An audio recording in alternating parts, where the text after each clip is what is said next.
Oke, bismillah. Assalamualaikum warahmatullahi wabarakatuh. Jumpa lagi dengan saya ya. Bagaimana kabar sobat semuanya?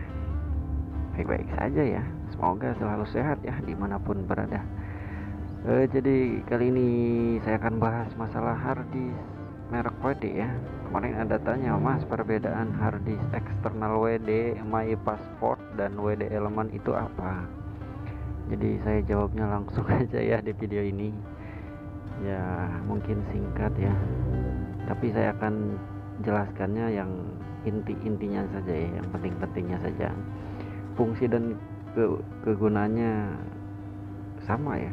Harddisk eksternal sama, bentuknya pun sama ya, cuma kalau untuk yang WD Element ini agak agak oval ya, agak lonjong. Nah, kita lihat-lihat yang My Passport dulu ya. Nah, paling yang penting-penting aja ya yang kita bahas. Jadi kalau misalkan teman-teman galau nih mau pilih mana ya, mau beli yang mana gitu, antara misalkan kapasitasnya sama 1 tera dan yang satunya lagi 1 tera dengan harga yang beda misalkan ya. Kalau misalkan galau ya simak ini ya. Oke teman-teman, yang pertama kita bahas masalah support nggak supportnya ke MacBook ya, atau ke sistem operasi Windows. Nah, yang WD Element dulu ya. Di sini untuk WD Element ya, dia kecepatan transfer datanya masih menggunakan USB 3.0. Terus untuk kompatibelnya dia bisa untuk Windows dan Mac ya, bisa. MacBook misalkan kayak gitu, Apple bisa ya. Windows 8, Windows 10, Windows 7 bisa dia. Nah, itu ya. Itu untuk WD Element, dan untuk garansinya WD Element itu cuma 2 tahun saja. Ya. Dan untuk pembuatnya ini Taiwan ya. Made in Taiwan, teman-teman. Dan selanjutnya untuk WD My Passport ya. Ini kapasitasnya 1 tera. Dan ini kita lihat fiturnya ya.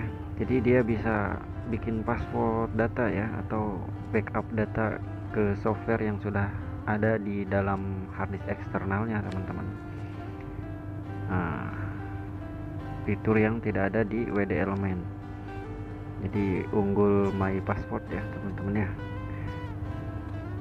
Nah, ada hardware protection.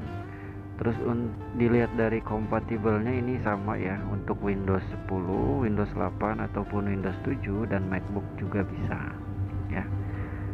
Nah, untuk kecepatan transfer data ini sudah super speed, artinya USB-nya sudah menggunakan 3.2. Kalau WD Element kan masih menggunakan USB 3.0 ya. Nah, jadi sudah bisa ketahuan ya unggul yang mana antara WD Element dan WD My Passport ya, teman-teman ya. Untuk harganya pun ya beda sih ya, sekisaran beda 85.000 lah ya, mahalan yang WD My Passport, teman-teman. Nah, tapi kembali lagi kepada teman-teman ya, kalau misalkan maunya Elemen ya silahkan tinggal beli Elemen.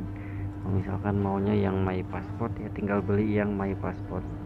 Tapi untuk produk pembuatannya sih lebih baru yang My Passport ya, kayak gitu.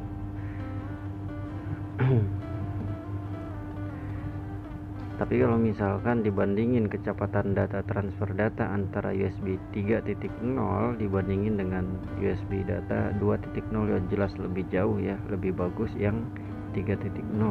Apalagi yang 3.2 ya, lebih bagus, lebih cepat gitu transfer datanya. Bisa mencapai per detiknya itu 150 Mbps ya per detik. Oke lah teman-teman ya, mungkin cukup sekian untuk pembahasan harddisknya ya.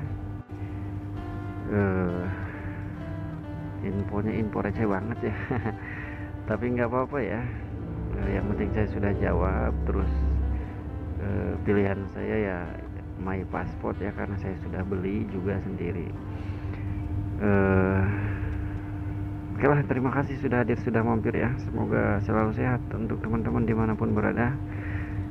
Jangan lupa untuk tetap semangat apapun yang terjadi. Assalamualaikum warahmatullahi wabarakatuh.